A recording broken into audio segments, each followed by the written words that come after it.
Well, guys, we are here and we are finally going to be reviewing Transformers Rise of the Beast. So, without any further ado, I just want to get right into this. At the same time, this will be spoiler alert. I am not going to be one of those ones where, oh, it's a non spoiler review. If you do that, great. I am one of those, I cannot help but just go ahead and talk about it. So, if you guys seen the movie, let me know what you guys thought. If you guys don't want to be spoiled, then obviously click off the video, come back later on, and then let me know what you guys think. But if you guys don't care, then stick around. So, first off, the whole story of this movie is still centered around humans and the Autobots and then the Maximals, but it starts off with Unicron and Scourge evading another planet that the Maximals are on. We have another leader that is the same type of Maximal like Optimus Primal, and what happens is he gets destroyed trying to protect them while escaping the planet. Then they stop Scourge due to going into another universe area and landing on Earth. And then it shows however many years later. This is in '94. And this is a sequel to Bumblebee. So what we have is the Autobots still in hiding at this moment. And they're still trying to hide themselves from humans. And we meet a new character by the name of Noah. He is a former military soldier. He's trying to take care of his mom and his little brother. His little brother has some kind of illness. He's trying to make sure that he's trying to get all his medicals taken care of. He just can't catch a break. He's not making no money. Then he comes across his buddies that's trying to, I guess, do some kind of carjacking to make money. Then when this other girl by the name of Elena, she is working in a museum, she comes across one of the Maximals statue that is of Airazor, and it's holding a key that Scourge and Unicron is looking for.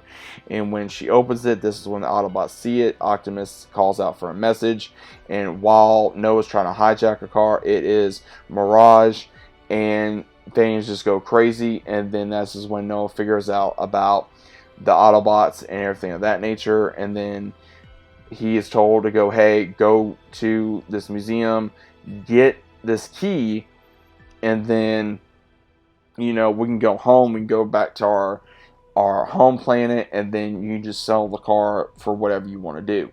So he goes in there. This is when he meets Elena, and obviously she thinks he's a thief. And then right when she's trying to escape, this is when Scourge and the other of his group shows up trying to stop. And this is when we get the first fight of the movie, or the second fight of the movie.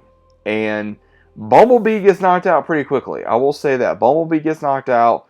He gets pretty much his, I wouldn't say spark, but more like, again, it's weird to say. I'm not sure if it was a spark or something, and he just gets deactivated pretty much. And then throughout the entirety of the film, Airazor shows up and then tries to bring them all together so they can go to Peru so they can meet the other Maximals and figure out what this other half of the key is. And it does suck because later on in the movie, Airazor does get infected by Scourge, and Optimus Primal has no choice but to kill her. So that really did suck because I liked Airazor. Airazor, when I was younger, was one of the coolest ones in Beast Wars. So I want to go ahead and let you guys know this now. The only ones that are in this movie from the Beast Wars series that you may recognize is Optimus Primal, Cheetor, and Rhinox and Airazor. That is it. There's no Rat Trap. There's not Tigatron. There's no Megatron or Waspinator or Pterosaur or Black Narachnia or any of those characters. They weren't really shown in this film. Unicron / Scourge was the main ones of this movie. So you have where Optimus is having a hard time working with humans because of what happened in the previous film. And then obviously, of course, where Noah's still trying to learn how to work together as a team. And same thing with Maximals because they've converted almost into working together with humans, but at the same time they have been on this planet for so long that this tribe has pretty much helped protect them in their secret. Now what we see is when Scourge finally does get his hands on this key, they have no choice but to combine forces and fight together. Now, long story short, we do see where Noah has to combine his courage with Mirage, and this was kind of cool. It was almost like an Asteroid Man type of moment, or I can't think of. You guys know what I'm talking about. It was really interesting. Because, again, this is something that you really don't see a lot in Transformers movies. And we find the best part in the movie for me, honestly, was hearing Optimus Primal say, Maximal's maximize. That is something that I have been wanting to hear in live action for many years. For many years.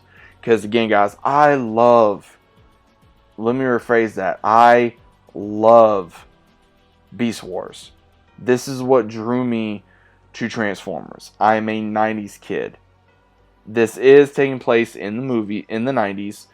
You can tell by the music, you can tell by the sights, you can tell by, the shirts, the style, the cars, all that kind of stuff, right? So, I'm not saying that it was really bad at all. The only thing that got me with this film, and I'll get into it here in a few, is just the last action scene, like the very, it starts getting more interesting almost mid halfway through the movie, and what happens is you see where, how can I say it? The characters finally get to do something that we've been waiting for the entirety of the film. Like the main battle is badass. Like, I love the main battle. I do. And seeing Cheetor and Rhinox and Optimus Primal in their battle status was just absolutely incredible. Trying to see the rest of everyone was interesting. It was cool to see Maximals and the Autobots work together. Again, this is something I know a lot of people, including myself, have been wanting to see. And it's very nostalgic when you see something like this. There obviously is going to be a sequel. To my knowledge, there's been an announcement of a trilogy. So we're going to see how that works. Now, here comes the issue. How are they going to do this? Good point. Now, the only thing is, I am tired of seeing, obviously, characters that are trying to outshine ones we want to see. I don't really care too much about the humans. And this is what Hollywood has a problem with. They want to focus on the human characters sometimes more than the monsters or the robots. Like Transformers has always had this problem. Rampage had this problem. Pacific Rim had this problem. The Godzilla and Kong movies had this problem. That the human characters either suck, or you don't care about them, or they're annoying, or whatever have you, right? So they did have this issue, but again, to a certain degree. There were some cringe moments in here. There were certain jokes that just, it fell for me, honestly. I just didn't care. It was very cringy. It was boring in some areas. It just got me to the point where I was like, alright, let's move on. I just stopped caring. Now, again, I will say this. I'm not a fan of Pete Davidson. I think he did a good job as Mirage, though. I will say that. But again, I had to separate him from the character. The character of Mirage was cool. I think, again, some of the character was, again, trying to separate an actor from a character can be tough. I had to really do that because, again, I'm not a fan of his. I think, I have my own personal opinion on that, but I'm not going to get into that in this video. That just kind of ruined a little bit of that character for me. But at the same time, I got over it. And I just watched the movie and I tried to enjoy myself. I really, again, Noah is just one of those characters. I could really take it or leave it. I think the movie could be better with or without him.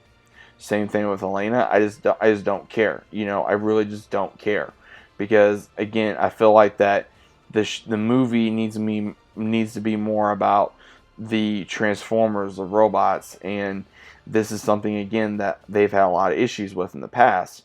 And I'm hoping finally they can do this, and maybe they finally did it this round.